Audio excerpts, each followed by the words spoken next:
bom, pessoal? Boa tarde ainda. É tarde, né? Então tá. Tá contigo, meu querido. Valeu, cara, Leandro. Obrigado. Recebam o Marcos aí, mais um Tô com o aprendizado. uniforme do dia aqui, eu e o Leandro com a calça igual. Olha aí.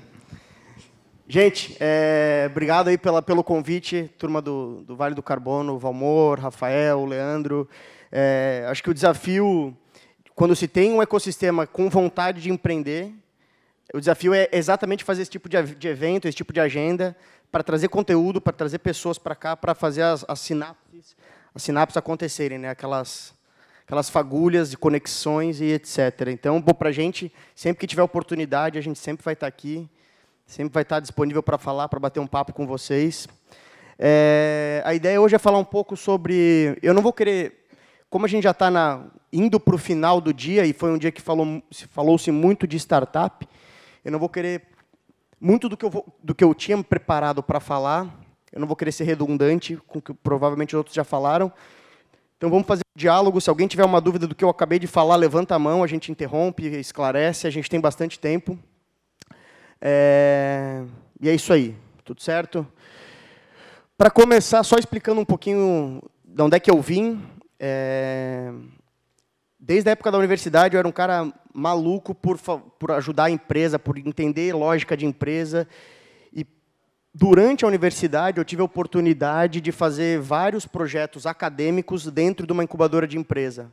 Então, eu pegava, sei lá, uma empresa de games.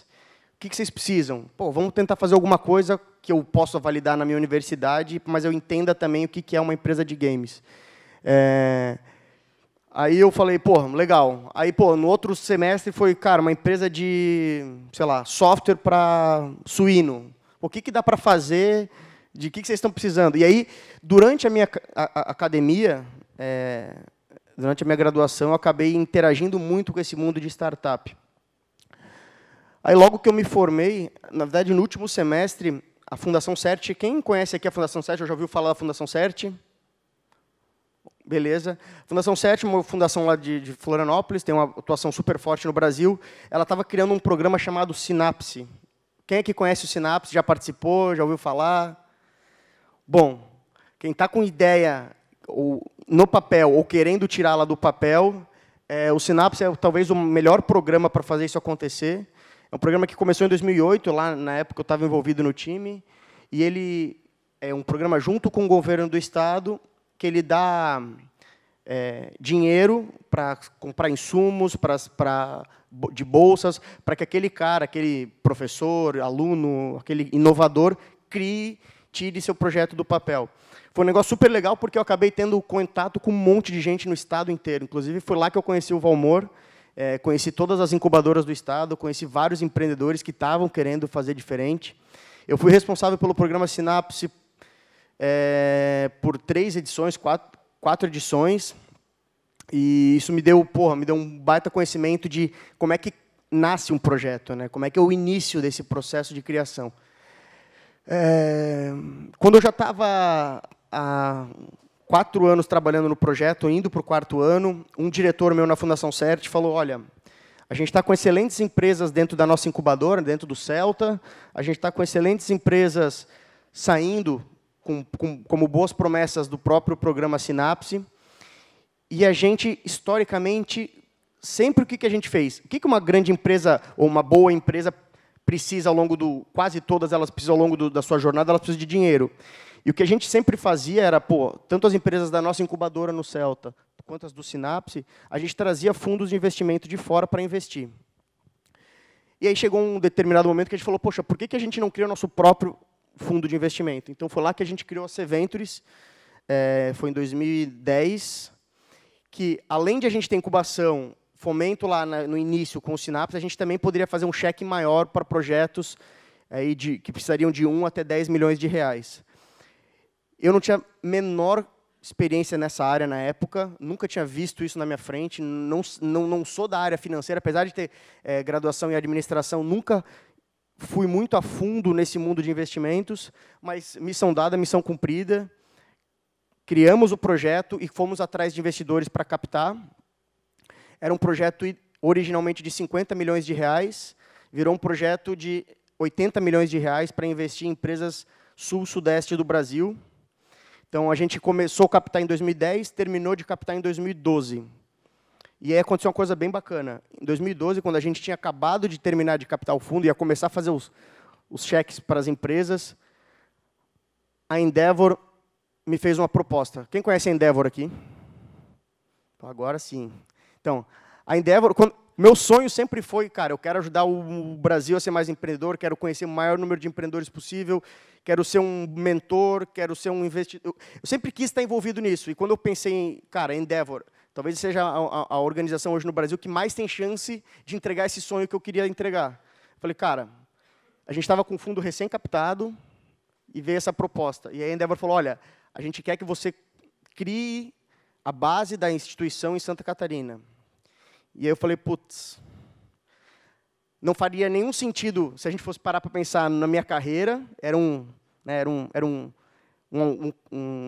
desvio da minha carreira, mas porque eu queria construir para mim, enquanto perfil, fez sentido. Então, acabei saindo, fui para a Endeavor, fiquei 2 anos, montei a Endeavor em Santa Catarina, consegui ajudar a Endeavor a fazer fundraising para se viabilizar a operação, mentores, selecionar empresas, enfim. Foi uma experiência super legal. Por que é importante, eu perco bastante tempo nesse slide? Porque a Endeavor costuma apoiar projetos e empresas mais maduros, já em fase de ganho de escala. Projetos já com grande faturamento, que já precisam crescer. Então, por que é importante mostrar isso aqui? É porque, na minha formação, eu convivi com quase todo tipo de empresa. Empresa bebezinha lá no Sinapse, empresa um pouco mais madura, que já estava na incubadora, empresa um pouco mais madura, que já estava precisando de grana para conseguir crescer, e aí as empresas da Endeavor, que já eram empresas mais maduras. Então, muito do que eu tenho hoje como background, como história, não é provavelmente nada muito técnico, mas é muita prática de tudo isso que eu aprendi com esses casos, com essas empresas que a gente acelerou, que a gente conviveu. De novo, provavelmente todo mundo aqui já tem um conceito na cabeça, e eu não quero ser redundante aqui. Quem aqui da plateia gostaria de se arriscar definindo o que é uma startup? A gente fala isso aqui todo dia, cara. Provavelmente vocês ainda, aqueles que não empreendem, mas só para alinhar conhecimento, o que é? Vocês sabem o que é? Vocês têm um sentimento de, puta, eu acho mais ou menos é por aqui. Alguém que não vai, ninguém vai se arriscar? Vamos lá, temos um voluntário. Voluntária. Boa. Vamos lá.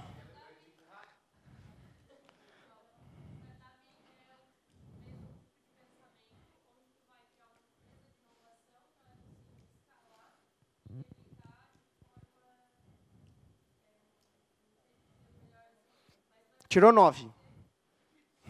É isso aí. Legal. A única coisa que eu corrigiria é que startup não é um tipo de empresa, ela é um momento de empresa. Ela é uma fase. Mais alguém quer arriscar aí? Como é que é teu nome? Carol. Carol mandou muito bem na resposta dela. É isso aí. Então, startup é um projeto, é uma fase, é um momento de uma empresa. A única coisa que para mim é emblemático é startup, ela é uma instituição humana, ela depende 100% das pessoas. Então, não sei quantos de vocês aqui trabalham já numa média ou grande empresa, e assim, o fato de vocês não irem trabalhar naquele dia vai ser, de fato, um problema, mas a empresa vai sobreviver. Numa startup, se o cara não for trabalhar, a empresa não anda, a empresa não cresce, não se desenvolve. Então, ela depende muito do fator humano, do fator pessoa, fundador, eu, meu sócio e meu time. Então, startups é uma fase de vida de uma empresa que depende muito do ser humano que está por trás. Outro fator importante que tem dentro das startups é que eles convivem com muita incerteza. E isso é uma das coisas mais importantes para saber se você, empresa de tecnologia, ainda é uma startup. Se você ainda falta certeza sobre por quanto eu vou vender, quem que vai comprar, vai ter dinheiro para pagar salário amanhã, vou conseguir contratar mais gente. Se ainda tem todas essas incertezas, 90% de chance de vocês ainda serem uma startup. Então, instituição humana, muita incerteza, e que, aí tem a ver com a característica dela, ela deve buscar, e isso tem a ver com a coisa mais financeira do projeto, que é, ela tem que ser escalável e conseguir crescer de forma exponencial. O que significa isso, para deixar bem fácil? A curva de despesa ela tem que se desgrudar da curva de receita, em algum momento do projeto. Ou seja, quando a gente fala de uma empresa de consultoria, por exemplo, é uma empresa que, para conseguir se vender mais, ela precisa de mais consultores, ela precisa de mais gente vendendo. Então, provavelmente, ela não consegue escalar. Uma empresa que vende software, ou uma empresa de apps, que vende apps ou que vende alguma solução online, ela consegue, através de canais, através de distribuição, acho que o Rafael Assunção deve ter trazido muito esse assunto para vocês, ela consegue escalar, ela consegue vender e fazer com que as despesas não acompanhem essa curva. Então, escalável, é uma instituição escalável, que deve buscar modelos escalável. Então, só para resumir, humano, ser um fator humano, incerteza e escalável. Conceito de startup são essas 3 palavras. Humano, incerteza, escalável. O que é uma aceleradora? Alguém quer se arriscar? O que são aceleradoras? As aceleradoras procuram projetos em fase de validação e acesso ao mercado, um pouco do que o Alexandre falou aqui agora, um pouco antes. Então, a gente procura projetos que estejam com alguma coisa na mão para mostrar para o mercado e a gente faz com que esse cara se desenvolva. A gente faz investimento entre 150 e 500 mil reais em troca de participação. Então, aceleradoras, em geral, investem entre 150 e 500 mil reais. Processos de apoio, suporte, de até 6 meses. Então, ao contrário, por exemplo, da maior parte das incubadoras, que tem processos de 2, 3 anos, até 4 anos, aceleradoras focam em processos super intensivos, com tempo bem curto, que durante esse processo oferecem serviço, mentoria, grana e tudo que a empresa precisa para se desenvolver. O que a gente tenta criar dentro de aceleradoras é o ambiente ideal de temperatura e pressão para o cara criar o projeto. E a gente sabe que, às vezes, nem isso é suficiente. Então, a gente entende que se o cara não conseguiu fazer o projeto se desenvolver com grana, com conhecimento, com estrutura, é porque aquele projeto talvez tenha que ser pivotado, tem que mudar a lógica. Isso tem muito a ver com o nome da nossa aceleradora, que é Darwin. Então, seleção natural. Se ele não conseguiu se adaptar às realidades, à interação com o mercado, significa que talvez ele tenha que deixar de existir, pelo menos daquela forma. Aquele gráfico que o Alexandre mostrou, aqui eu estou dando um zoom, especialmente no início da jornada. Tá? Então, a gente está falando de... Aqui não dá para ver, a parte não dá para ver, são os 3 Fs. Quando é que se busca dinheiro de 3 Fs? Quando se tem projeto em ideia, PowerPoint, geralmente. Então, por que eu fiz esse slide aqui? Porque muita gente está nessa fase aqui e começa a conversar com esses caras aqui. Ou está nessa fase aqui e começa a conversar com esses caras aqui. Começa a conversar com o fundo. E aí só perde o tempo dele e perde o tempo do fundo. Então, eu criei essa lógica aqui para vocês entenderem qual que é o momento certo, e tem a ver com o tema que é para eu falar aqui hoje, qual é o momento certo para acessar cada um dos produtos do ecossistema, especialmente dos de fomento, dos de grana. Aqui 3 Fs, então eu adicionei um F, então é o Family, Friends and Fools, e o 4º F é o FGTS. Então, que a galera, quando vai começar o projeto, ainda mais agora, que a Caixa liberou aí uma grana boa. Então, no Brasil, muita gente usa esse dinheiro para se sustentar, para dar o primeiro passo, que é o dinheiro dele. O que são 3 Fs? É o primo que tem dinheiro, é o vô que tem dinheiro, é o amigo, ou é o idiota, é o tolo. Então, são pessoas que você consegue vender aquele projeto e enganar não é a palavra certa, mas convencê-lo de que aquele projeto pode ser uma boa oportunidade.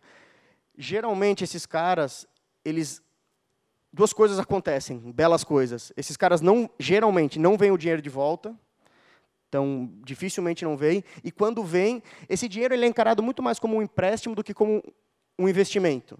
Então, vou pegar 30 mil reais do meu tio e vou pagar para ele, sei lá, carência de 2 anos, 1% ao mês no início do 3º ano. Ali, beleza. Cara, o tio nunca vai ver esse dinheiro de volta. Então, o bom disso é que ele é um dinheiro barato, porque não envolve participação na empresa. O ruim disso é que você provavelmente vai brigar com a família, e ele é um dinheiro que não vai fazer você chegar lá, se desenvolver muito.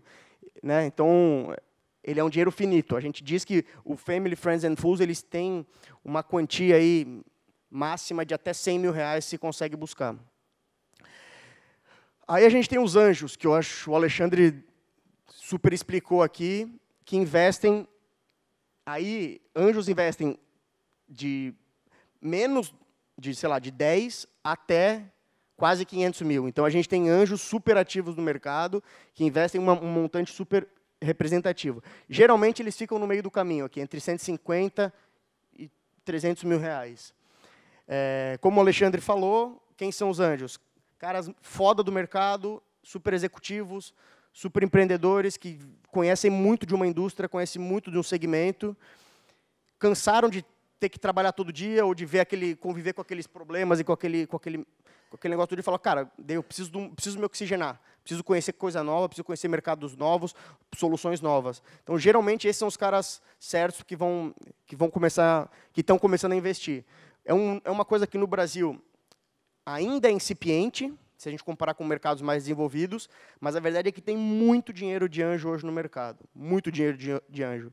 E aí, meu disclaimer só, se vocês forem buscar dinheiro de anjo, é buscar anjos organizados e profissionais, como o Alexandre mesmo falou, seja eles em rede, seja eles já com outros investimentos realizados. Isso é só um disclaimer, porque caso você não busque um cara já qualificado, a chance de ele fazer um investimento, às vezes nem por má fé, às vezes por desconhecimento, um investimento de ele não entender a lógica, e de ele querer uma participação maior, ou de ele, enfim, de ele cobrar demais, a chance de ele fazer isso é muito grande, então a gente recomenda que se busque caras do mercado.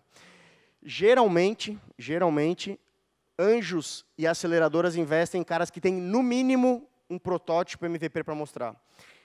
Não, na nossa aceleradora nunca aconteceu de a gente investir em alguém que estava nesse estágio aqui. Só tinha uma ideia, só tinha um PowerPoint, e o cara falou, puta, mas cara, vou mudar o planeta, vai ser muito foda, cara, volta daqui a 6 meses, porque para agora a gente não... Porque a gente não, pela nossa experiência, pelo que a gente oferece para o cara, a gente não ia conseguir ajudar. Então, geralmente, anjos também estão olhando para cá, e quanto mais para frente, melhor. E aí tem o nosso próximo produto, que é o cliente que exige que a empresa já tenha clientes relevantes, que a empresa já tenha ou cliente relevante ou muitos clientes, e aí ela acessa valores muito maiores de capital. Importante falar aqui que fundos de seed e venture capital, eles também exigem um nível de organização, de gestão da empresa muito maior do que aceleradoras e anjos. Então, a empresa que vai buscar dinheiro, especialmente desses caras, esses cheques maiores, ela tem que estar preparada para receber toda uma demanda de estruturação, a gente chama de governança, compliance, enfim, são termos de mercado e que necessariamente vêm junto com esse dinheiro maior. Alguma dúvida sobre esse slide aqui? A gente vai avançar, eu vou partir daqui com o pressuposto que vocês entenderam mais ou menos a lógica de quais os produtos existem, de qual o tamanho do cheque e do que eu preciso ter para acessar cada um desses cheques. Posso avançar? Pergunta lá. Não. Não, aqui, na verdade, sim, ó, o que está escrito em negrito aqui, nessa linha aqui, é o que precisa ter para buscar dinheiro. O investidor são esses caras aqui de cima. Anjos, aceleradoras e fundos, e os 3 Fs. E aqui embaixo é o tamanho do cheque que esses caras fazem.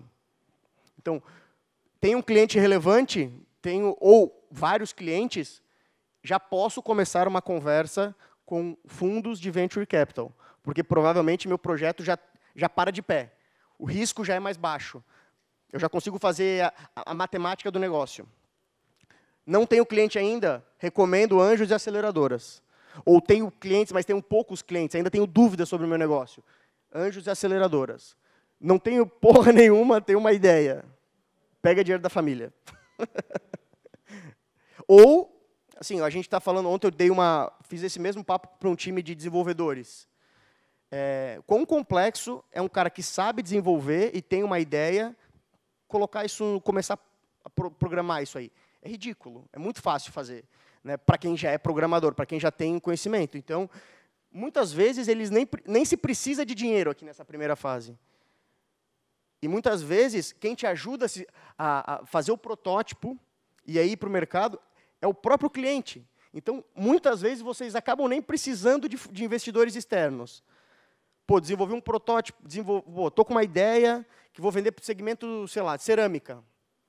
Cheio de empresa aqui, precisando de inovação. Cara, vou trazer essa ideia, sei lá, para um diretor de inovação da X. Leva lá para o cara. Pô, ó, cara, se tu desenvolver isso aqui, a gente provavelmente compraria. Pouca gente faz isso. Acho que o Otaf deve ter falado bastante isso, né, que é a história do Customer Development. É tu, antes de começar a criar, interage com o mercado, fala com quem tem problema, fala com quem tem essa dor e interage com esse cara até o cara falar, puta, eu compraria. Aí, talvez, ali tenha uma resposta boa, pode ir para casa para desenvolver. Então, muitas vezes, na verdade, eu estou aqui para falar de veículos de investimento, mas, muitas vezes, projetos se viabilizam sem necessariamente precisar de grana. E não tem nada de errado nisso, muito pelo contrário. Significa que o empreendedor tem tudo no bolso dele. Ele é dono sozinho da empresa. Mais alguma dúvida sobre esse slide específico, gente? Não? Para deixar aí trazendo a figura do Alexandre de novo, para deixar mais prático a lógica, é que quando se tem uma ideia, tem que se ter o conhecimento de que vai se investir dinheiro e tempo para conseguir começar a ganhar dinheiro. E pouca gente para pensar nisso. A gente cria uma ideia, criei uma ideia, que há 2, 3 meses já vou estar com cliente, já vou estar vendendo. E quando a gente vai para estudar mercado, a gente vê que muitas vezes demora 1 ano, 1 ano e meio, às vezes demora 2 anos, para a empresa conseguir passar dessa barrigada aqui.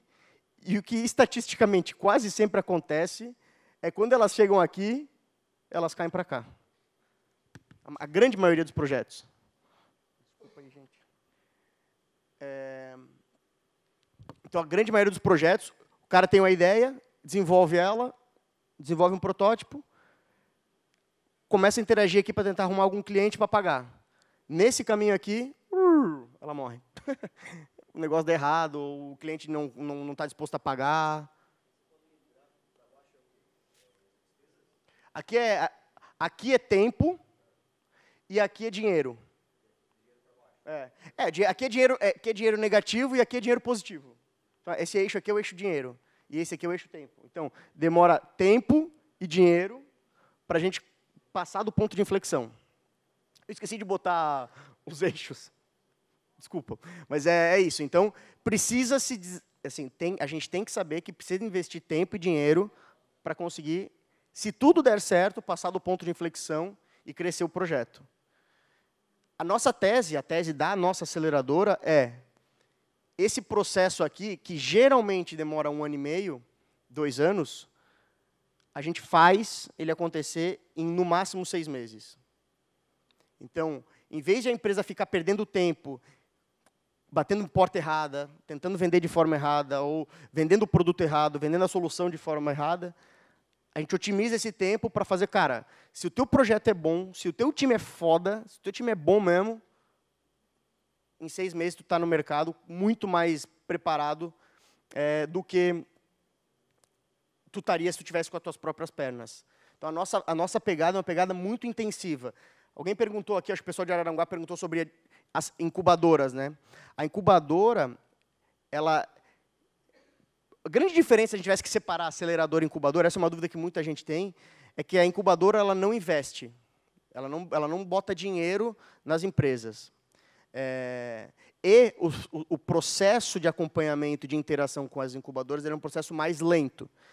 Então, portanto, ele acaba focando em projetos mais inovadores e de ciclos mais lentos. O projeto dentro de uma aceleradora, a empresa dentro de uma aceleradora, como a interação demora 4, 5, 6 meses, ele precisa ser extremamente intensivo e nós, aceleradores, temos muita, não diria ingerência, porque essa é uma palavra errada, não é ingerência, mas a gente está arregaçando a manga junto com os caras. Quem está fazendo o projeto é o cara, mas a gente está junto, sentando junto, vendendo junto, indo para o mercado junto, para a gente fazer essas interações. Então, essa acaba sendo um pouco da diferença entre incubadora e aceleradora. Alguma dúvida sobre esse slide? Só um ponto importante. Quando a gente criou nosso fundo de investimento, C-Ventures, que é para investir em projetos já mais maduros, o que aconteceu? Quando a gente conseguiu captar, sei lá, 80 milhões de reais, a nossa tese foi, nós temos programa Sinapse lá atrás, gerando 2.000 ideias por ano em Santa Catarina, a gente tem incubadora, o negócio, a gente vai achar projetos bons, com certeza. E o que aconteceu na prática? A gente ficou 1 ano com 80 milhões de reais disponível para investir, e investimos em um projeto. Na época eu não estava no time, tinha saído para ir para a Endeavor. E a gente falou, cara, a gente superestimou a nossa condição de achar bons projetos. E a criação do Darwin tem muito a ver com isso. Porque, no final das contas, o Darwin ele é um mecanismo de preparação de empresas para receber dinheiro. O que eu quero, no final das contas, é como eu vou entregar um cara mais maduro, com mais cliente, com mais tração, com mais conhecimento, mais preparado, naturalmente, ele tem que acessar mais fácil recursos lá para frente. Então, portanto, eu estou gerando boas oportunidades para todos os fundos de investimento que queiram investir em projetos que a gente acelera. Para explicar um pouco do que a gente faz com a empresa, eu uso uma metáfora, que é a metáfora de escalar sei lá, o Everest, qualquer grande montanha. O processo de escalar uma montanha quando a gente, vou escalar o Pico do Paraná, escalar o Cambirela, a gente nem sabe direito onde é que é o ponto mais alto do morro, como é que a gente vai chegar lá, qual é o caminho que a gente vai seguir. E quando o cara cria uma empresa, ele muitas vezes também não sabe. Ele não sabe nem direito onde ele quer chegar. Qual que é eu quero tirar R$1 de cada brasileiro. Beleza, um sonho legal, mas, cara, como? Quais são os caminhos? Como é que eu vou criar isso? Quem que vai ser o time? Então, quando eu falo de processo de criar empresa, a gente estava falando aqui dos desafios de criar empresa, eu digo que criar empresa é a mesma coisa que subir uma grande montanha. E, para explicar o que a gente faz enquanto aceleradora, eu diria que a aceleradora é o último estágio antes do cara começar a subir. Então, é aqui que ele, com o nosso recurso, com o dinheiro que a gente investe, ele compra os equipamentos certos, né, ele traz os equipamentos certos, ele tem as lições certas, ele, junto dos mentores, dos especialistas, ele descobre quais são os melhores caminhos para escalar. Então, a metáfora é, para escalar uma montanha, traz quem já escalou essa montanha para me contar qual é o melhor caminho, qual é o atalho, onde é que dá para fazer diferente, onde é que, né? Então, a aceleradora ela tem muito essa pegada de trazer caras que já realizaram coisas de sucesso para acompanhar, para ajudar. Então, outra coisa importante de a gente fazer aqui, que a gente também faz dentro da aceleradora, é quais são os papéis que a gente precisa quando a gente vai escalar uma montanha. Então, ninguém consegue escalar uma montanha desse tamanho sozinho. Então, precisa um cara para carregar comida, precisa um cara para carregar a barraca, precisa um cara para carregar cilindro, precisa de um cara para poder fincar os ganchos para todo mundo poder subir. Então, uma das coisas, o Alexandre falou aqui, eles não gostam de projetos com um empreendedor só. Eu sou um pouco mais dramático. A gente não investe em projetos de empreendedor solitário, não investe. A gente já fez isso e se ferrou, para falar uma palavra mais suave. A gente não acredita. Muitas vezes o cara ser sozinho significa que ele não foi atrás de sócio ou ele não conseguiu minimamente vender aquele sonho para mais ninguém. Isso é um indício de que ou ele não é um bom vendedor, ou o projeto não é tão bom, ou ele não quer sócios. E ele não querer sócios, para a gente, é um red flag. Então, a gente não investe em projetos de empreendedores solitários. Então, a etapa de aceleração, o processo de aceleração, também é para ver quais são as habilidades que eu preciso, quais são os papéis que eu preciso para poder escalar essa montanha. E muitos caras chegam ou com papéis invertidos, ou faltando papéis, ou faltando talentos, né, faltando caras para dentro do time, para compor o time. Uma outra coisa importante, e que também a metáfora é válida, é, para se escalar uma montanha, a gente tem que olhar o ambiente. Clima, se vai chover, se não vai chover, como é que está o vento, se vai ter previsão de avalanche, de terremoto, X, Y, Z. Da mesma forma, dentro da aceleração, antes de ir para o mercado, a gente tem que saber quem são os meus potenciais clientes, quem são meus concorrentes, como é que está, se o dólar influencia ou não influencia, quem são meus fornecedores, X, Y, Z. A gente tem que ter toda a preparação, o bom entendimento do ecossistema que envolve o nosso projeto. Ter toda essa preparação significa ter sucesso? Não. A maioria, grande parte das excursões para subir Kilimanjaro, Everest, os caras sobem um pouquinho, dá uma merdalhada lá em cima e volta. Muda. Ah, pô, não era por esse caminho, vamos mudar o caminho. E isso também tem a ver com aceleração. Durante esse processo de começar a subida, a gente também percebe que, às vezes, o caminho que a gente optou não é o caminho ideal ou o melhor caminho, então a gente volta e começa por outro caminho. Então, trago essa metáfora para ser de forma mais lúdica o que a gente oferece. É a preparação perfeita, a preparação certa para quem quer subir uma montanha gigante. Não pode ser uma morrebinha pequenininha, tem que ser um negócio grande. E também ferramentas que a gente oferece, né? Então, seja advogado, psicólogo, empresa de branding, design, empresa de vendas, empresa de... Enfim, a gente oferece... Como a gente cobra, para a gente poder cobrar, a gente tem que dar. Então, a gente oferece tudo que o empreendedor precisa, a gente consegue... Grande parte a gente consegue viabilizar. Então, pensem num processo onde o fornecedor está pago, tem grana para comprar, para contratar o que precisa, tem gente experiente para tirar dúvida e te acompanhar no teu processo. Esse é o mundo de dentro de uma aceleradora.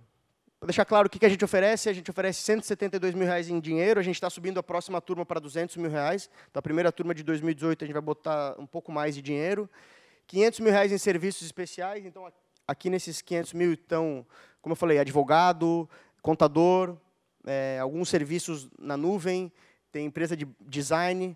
Eu brinco que as empresas, inclusive, elas terminam o processo, inclusive, mais bonitas, porque elas recebem toda uma repaginação, seja no nome, seja na forma de ela vender, no design de suas apresentações, site, etc. Mentores, acesso a uma rede de mentores especialistas. A gente tenta trazer para o barco. A gente está focando em 4 segmentos hoje, super fechados. São segmentos historicamente tradicionais. Então, mercado financeiro, seguradoras, TI, telecom e Big Data, que é um mercado novo, na verdade. E esses mercados, a startup, a pequena empresa, ela dificilmente consegue acessar esses caras, essas grandes contas. Sei lá, alguma startup do segmento financeiro aqui, por exemplo. Acho que a Will Warren vai falar hoje. Cara, como é que uma startup pequena, sei lá, de Florianópolis, ou de Palhoça, para fazer piada com o que foi as apresentações antes, vai vender para o Itaú? É muito difícil isso acontecer. É muito difícil ela quebrar romper essas barreiras. Então, a nossa lógica é trazer para dentro do processo caras que sabem vender para Itaú, caras que sabem vender para Bradesco Seguros, para Unimed e para grandes corporações. A gente também ajuda com um monte de conexão. Talvez esse seja o grande diferencial do nosso programa, é, de fato, ter canais para levar empresas, para ajudar empresas a vender.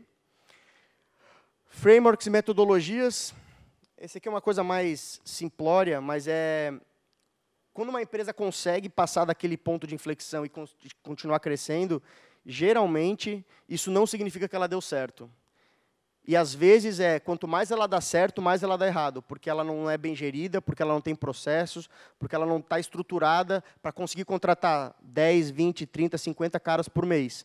Então, a gente já cobra do cara culturas, rituais e acesso a ferramentas que trazem minimamente essa estrutura para o cara, para quando ele crescer, as dores do crescimento não serem aquelas dores que podem prejudicar o crescimento do negócio.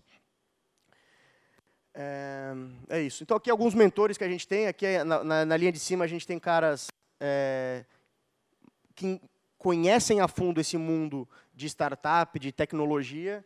E aqui embaixo, caras... Aqui é só para dar alguns exemplos. A gente tem, inclusive, uma rede maior, mas caras cabelinho branco que conhecem pra caramba dessas indústrias que a gente está atuando. Aqui não dá para ver direito. A próxima apresentação eu faço com fundo branco, eu prometo. Mais uma metáfora, eu gosto de usar metáfora. A nossa metáfora, para explicar exatamente o nosso papel junto ao empreendedor, é essa daqui, que é o Guga, que é o Larry Passos. O Guga, em algumas vezes, já admitiu isso, e ele tem certeza que ele seria um tenista nível mundial, top 10 do mundo.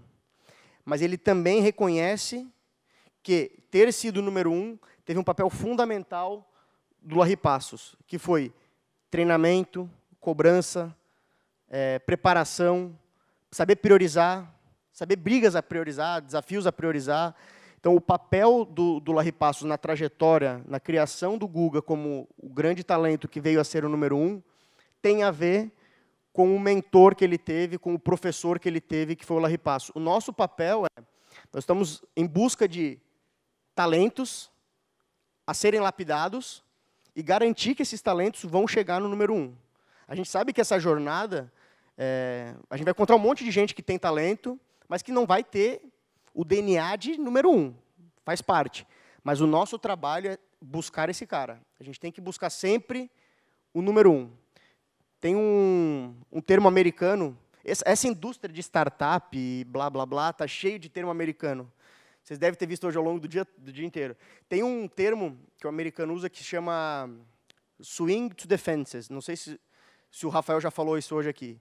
Que é uma analogia ao mundo do beisebol, que é quando o rebatedor do beisebol ele vai rebater uma bola, ele tem que mirar fora do estádio para fazer um home run. Ele dificilmente vai mirar só para devolver a bola, para botar a bola em jogo. Ele tem que mirar ela fora do estádio. Quando a gente investe num projeto, a gente tem que mirar sempre o home run. A gente sempre tem que mirar no cara que vai ser um Guga. Sabendo que a estatística a cada 10 caras que a gente acha que são Guga, 3 nem sabem jogar tênis, 4 são tipo um Tomás Bellucci da vida, que, enfim, tem uma carreira legal, mas não conseguiu ser... E assim, talvez 2 Gugas. Certeza absoluta que vai ser um Guga, mas que talvez que não chegue a ser número 1, que talvez seja número, sei lá, top 5. É uma estatística muito cruel com quem investe. A gente está falando de projetos de muito risco. Então, só para retomar, a cada 10, 2 caras vão pagar a conta de todos os outros. Só para vocês entenderem. Então, a cada ciclo que a gente faz, a gente investe em 10 empresas. Eu não sei quais são. A princípio, eu não sei quais são, né? Quando começa o processo.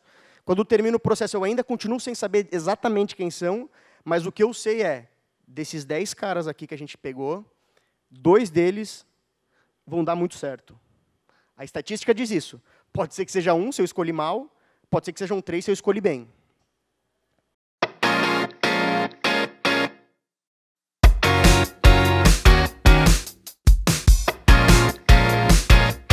Os 2 principais benefícios que a MeTime tirou do processo de aceleração foi ter uma rede de mentores que realmente entendiam o nosso mercado para dar suporte, nos ajudar a tomar as melhores decisões para a empresa. E segundo, foi o suporte para encontrar os talentos que a gente ainda não tinha internamente e que seriam necessários para fazer a empresa alcançar um novo patamar.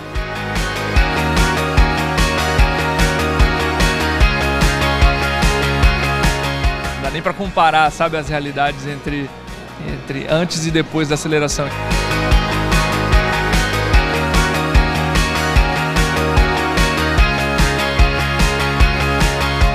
Antes de entrar no Darwin, o nosso faturamento era 0. Hoje, depois de 1 ano de Darwin, a gente cresceu 39% ao mês e a gente está com um faturamento de quase 700 mil no primeiro ano de operação.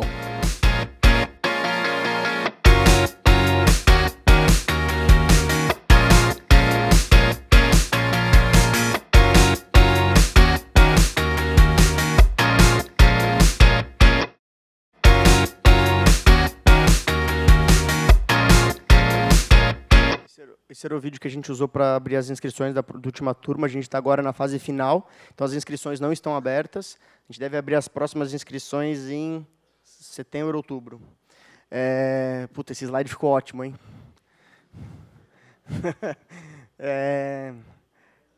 Beleza, quer que eu passe? Eu vou não, só para explicar. O que é diferente? Quase todas as aceleradoras do Brasil e do mundo, e eu posso dizer isso porque há 3 semanas atrás eu estava fazendo um curso com quase todas as aceleradoras que existem no mundo. Quase todos os processos são iguais. Então, lá, mentoria pra caramba, acompanhamento, define um grande objetivo, define uma grande meta para o projeto, semanalmente persegue essa meta, acompanha, vê o que o cara precisa, nutre esse cara, capacita esse cara e etc. O que a gente faz de diferente no Darwin e que tem a ver com um dos grandes aprendizados que a gente teve? Volto ao início da minha apresentação. Startups são pessoas, é humano. Então, o que a gente fez para melhorar a nossa seleção de humanos? A gente criou um negócio chamado seleção natural. Então, se a gente quer ficar com 15 projetos, com 10 projetos, que a gente quer investir em 10 projetos, a gente seleciona um número maior e durante um mês a gente paga a hospedagem, estadia, né, hospedagem, alimentação, enfim, para esse cara estar em Florianópolis junto com a gente. E a gente oferece uma aceleração de um mês para 15 caras. E o que a gente faz nessa aceleração durante esse mês? A gente convive com essas pessoas. A gente vê quem está afim de fato de fazer o negócio acontecer. A gente vê quem sabe receber feedback, quem não sabe receber feedback, quem quer aprender, quem não quer aprender, quem quer ouvir, quem não quer ouvir, quem está 300% a fim de fazer o negócio, quem está 75% a fim de fazer o negócio. Então, a gente usou esse processo de seleção natural para ver quem, de fato, vale a pena ajudar. E quem, de fato, está ali para ser ajudado. Por que a gente fez isso? Porque, na primeira turma, a gente percebeu que, na segunda semana, a gente falou, cara, como é que a gente deixou esse cara entrar? E não é porque o cara estava errado, é porque ele não tinha o perfil adequado para estar dentro de uma aceleradora. A gente brinca que essa também foi uma invenção do Rafael Assunção. Processo de seleção é fotografia e o dia a dia é um vídeo. A fotografia a gente pode usar Photoshop, essa é a metáfora. Então, no dia o processo de seleção a gente pode fazer ele perfeito, até chegar nas empresas que a gente vai investir. O cara pode trazer informações inverídicas, ele pode se vender de uma forma que ele não é, ele pode trazer coisas que não são verdade.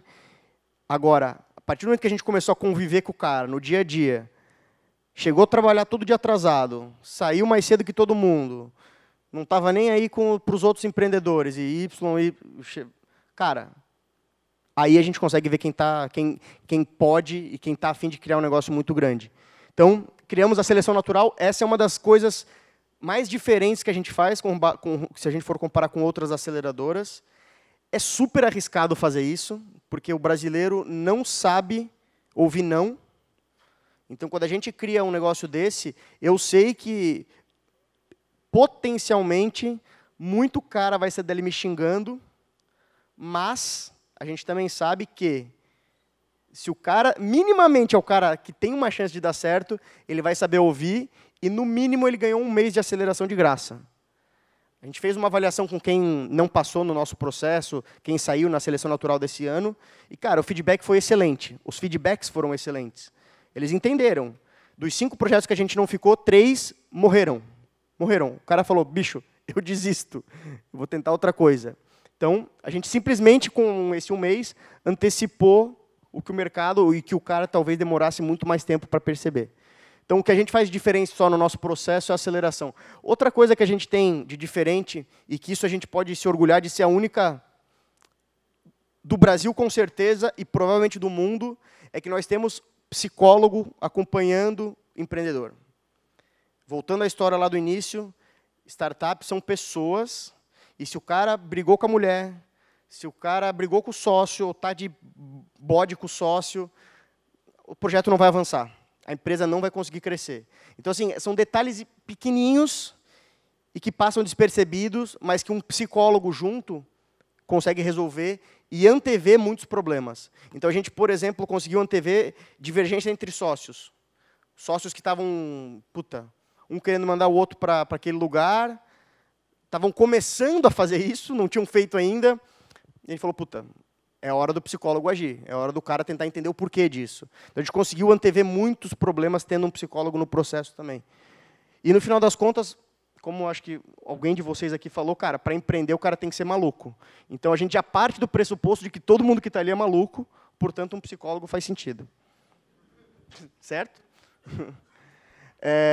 Aqui só algumas informações sobre o primeiro batch. A gente já provavelmente eu vou atualizar esse slide nos próximos meses com o segundo batch, a gente terminou o segundo batch na terça-feira dessa semana, é só para trazer alguns números de mercado. Então, aqui foram as 10 empresas que a gente acelerou. Das 10, infelizmente, 8 sobrevivem. Morreu uma essa semana.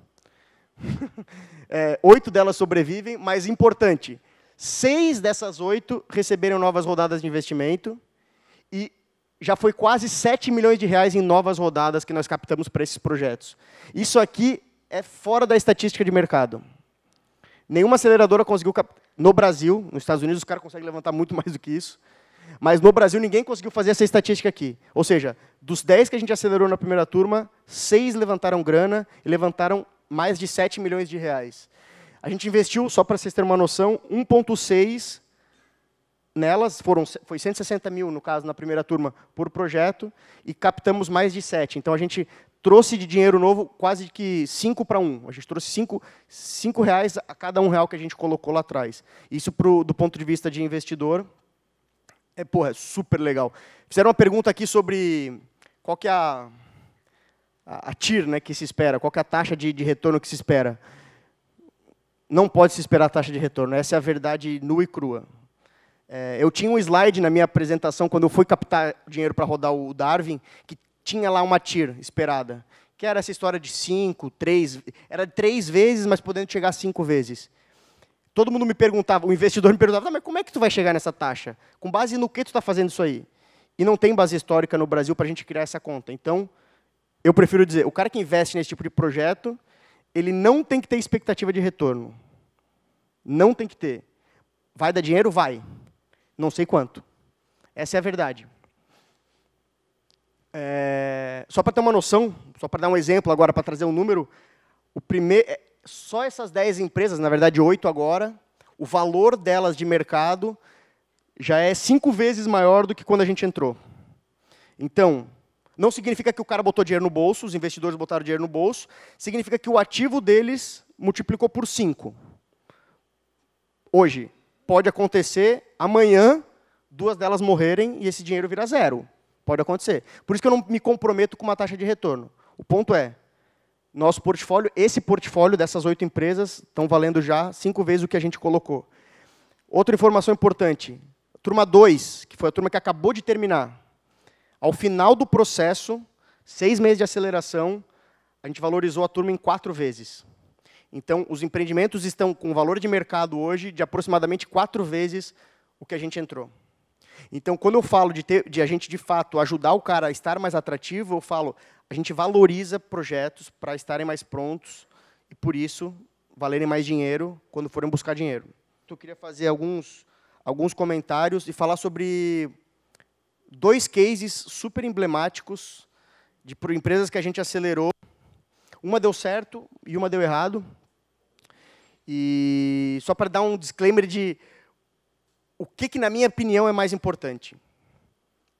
A primeira empresa, eu não vou falar o nome, mas era uma empresa que estava super bacana, tinha participado de programas tipo Startup SC, vários programas aqui, e a gente fez uma coisa junto com os empreendedores, que foi... A gente superestimou a proposta de valor que a empresa tinha. A gente estava, na época, com acho que 2 ou 3 clientes, e falou, cara, achamos o nosso mercado, achamos o nosso produto, é isso aqui. É só ficar mais bonito, é só contratar mais vendedor e o resto vai acontecer. E aí, nessa hora, o cara foi convidado para ir para Vale do Silício, para ir apresentar nesses programas, e o que foi acontecendo com o ego do cara? Inchando, inflando, minha empresa está indo, está bombando, e a gente, erroneamente, isso foi uma lição aprendida nossa, a gente focou na métrica errada do projeto.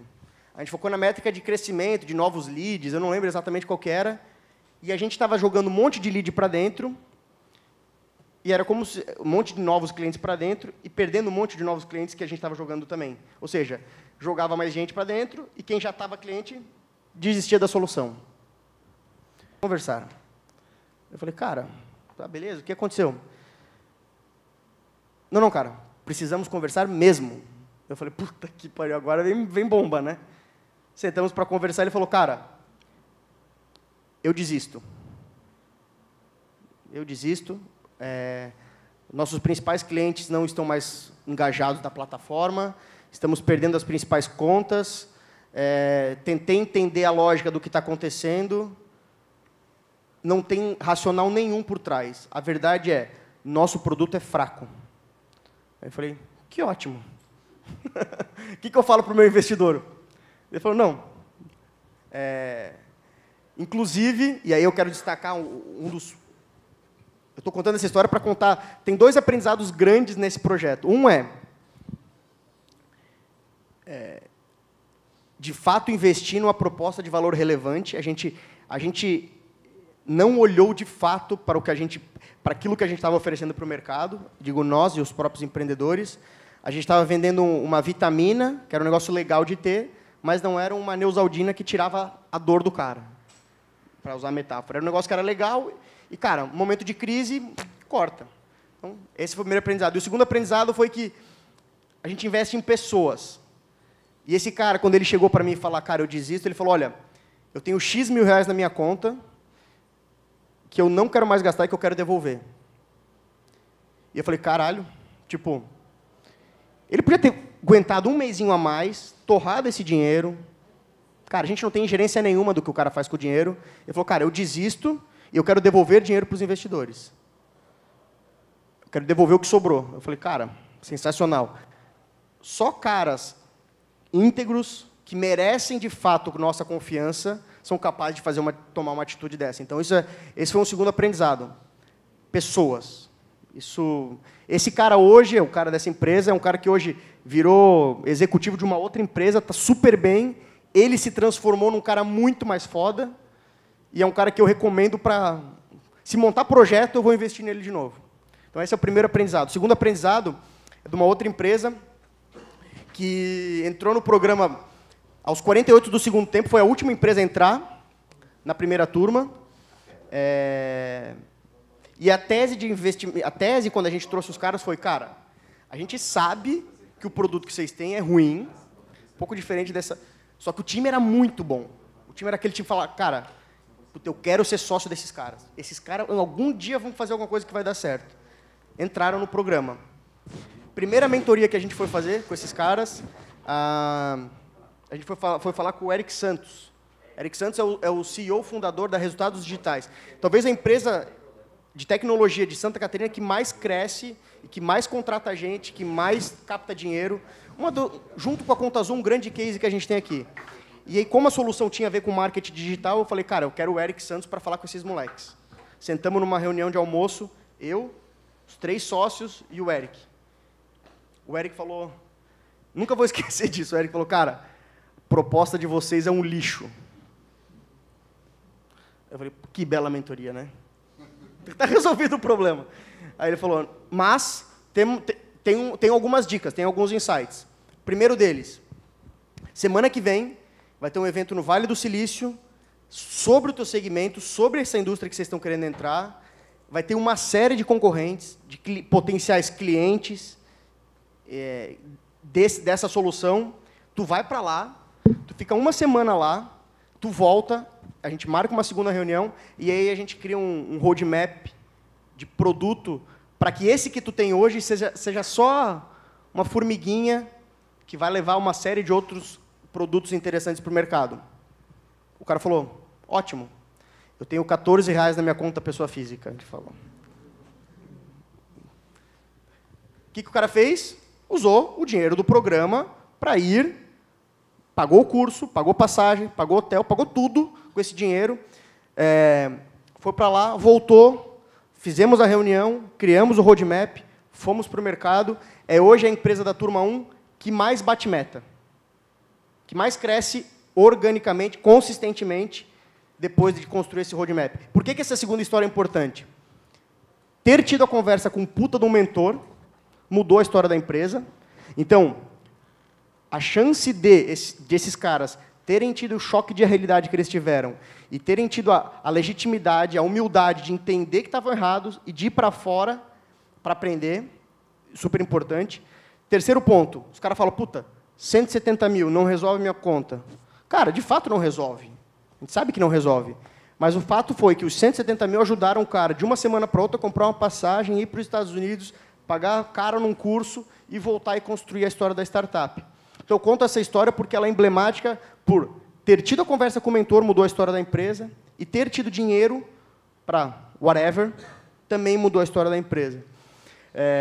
São as duas histórias que eu gosto de contar para explicar um pouco de como, às vezes, um detalhe muda 100% a história de projetos de startups.